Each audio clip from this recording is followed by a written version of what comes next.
Anong nangyari dito? Natagpo ang patay ang isang dalagita dito sa liblib na lugar na ito sa Angeles, Pampanga City. Kung sunod-sunod itong mga panggagahasang nangyayari ngayon sa ating lipunan, dapat magbigay tayo ng mga babala sa mga kababaihan. May nasagap tayong balita na intelligence report na isa sa mga pinakamalaking kidnapper ng ating bansa na si Mr. M na magkakaroon ng palitan ngayong gabi.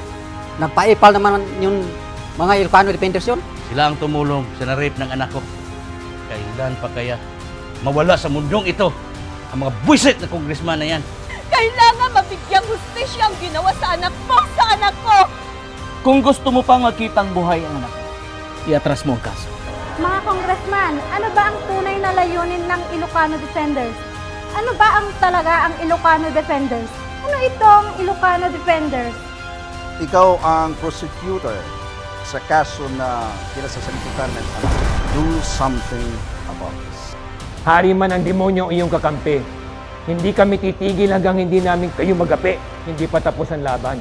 Hindi ka namin tatantanan hanggang hindi magkaroon ng katarungan.